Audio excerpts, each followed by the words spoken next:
Assalamu alaikum ya talib, bienvenue à toi cher étudiant.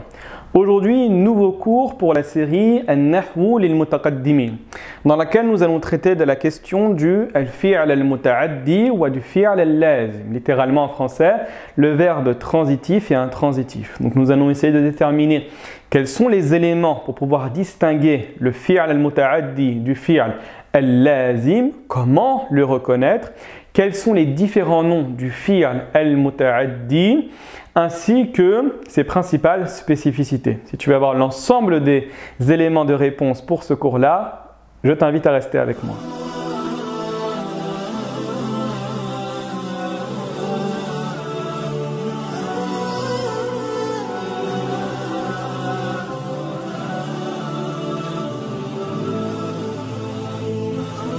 Commençons sans plus tarder l'étude du fi'l al-muta'addi et sa particularité ma'al fi'l al-lazim.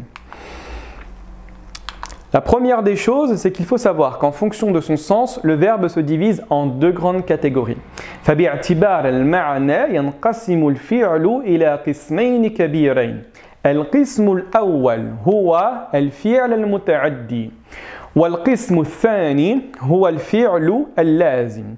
Donc pour un léger rappel en français, al-muta'addi c'est le verbe transitif, tandis que le fi'l al-lazim c'est le verbe intransitif.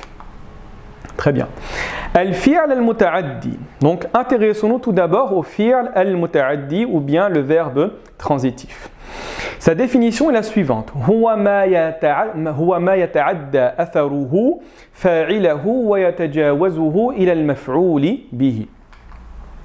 Donc, مثلا عندكم هذه الجملة أكل الأستاذ اللحم. Donc, on voit bien ici que le verbe va avoir une influence sur le fa'il qui fait l'action et également une influence sur le maf'ul bihi qui subit l'action. D'accord? Donc, souvenez-vous que le fi'l al-muta'addi va avoir une influence double على الفاعل وكذلك على المفعول به. Par exemple également, ضرب الطفل الكلب. Donc, ضرب فعل متعدي, d'accord? Donc, influence sur le fa'il et une influence également sur le مفعول به.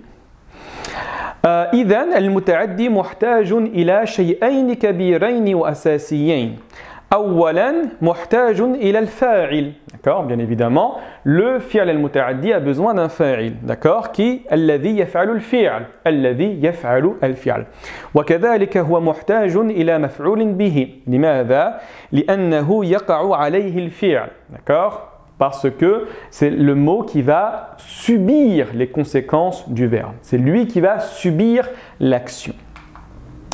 Min asma'i al-muta'addi. Donc là, on va essayer d'évoquer quels sont certains mots qui vont avoir exactement la même signification du fi'l al-muta'addi chez certains grammairiens. Donc nous avons tout d'abord al-fi'l al-waqi'. لماذا؟ لأنه يقع على المفعول به. Littéralement, al-waqi' c'est as-saqit, celui qui va tomber, d'accord? Il va toucher. Pourquoi il va toucher ici le maf'ul bihi et il ne va pas se limiter au fa'il comme le fi'l al-lazim. Vous avez également le fi'l al-mujawiz de la racine jawaza yujawizu mujawazatan pour parler de dépassement. Li mujawazati al-fa'il ila al-maf'ul bihi. Pourquoi? Parce que ce verbe va dépasser le fa'il pour arriver au maf'ul bihi. Très bien. كيف يعرف المتعدي؟ Donc très bonne question ici. ما هي العلامات التي نعرف بها الفعل المتعدي؟ Donc la première des choses à savoir, قبول الفعل ها الضمير العائد إلى المفعول به. Ça c'est fondamental. C'est de se dire que si un verbe accepte le ha du damir, donc pour huwa ou pour hiya, et même pour d'autres damir évidemment, qui va renvoyer au maf'oul bihi, j'ai bien souligné alladhi ya'ud ila al-maf'oul bihi, on va bien évidemment déterminer que le verbe est muta'addi. Je vous donne un exemple. خرج الطفل باكيا فلحقه الأستاذ. Donc on voit ici que الطفل est le fa'il de kharaja et ensuite vous allez trouver un verbe, d'accord? Le verbe lahiqa yalhaqu qui signifie rejoindre quelqu'un. Donc on voit ici que c'est le fa'il, al-ustadhu, à cause de marfou' avec la dhamma. Et ensuite le hu. On peut se demander mais à qui renvoie le hu? Le hu ici renvoie au tifl. Et dans cette phrase-là, le hu et le tifl est donc le tifl maf'ul bihi. Donc puisque ce verbe-là accepte la présence du ha al-damir et qui renvoie à un maf'ul bihi, on va déterminer que lahiqa est un fi'l muta'addi et qu'il n'est pas lazim. Par contre, faites attention. عندنا ملاحظة كبيرة جدا ومهمة جدا. C'est la suivante. ها الضمير العائد إلى الظرف أو المصدر لا يدل على تعدية الفعل.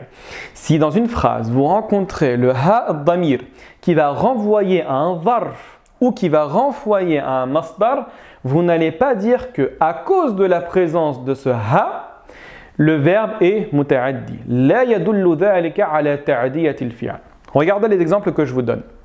عندكم مثلا الساعة احترمتها. Donc ici on voit que c'est un varf zaman. C'est la raison pour laquelle vous avez trouvé une fatha. Et ce n'est pas un mubtada ici.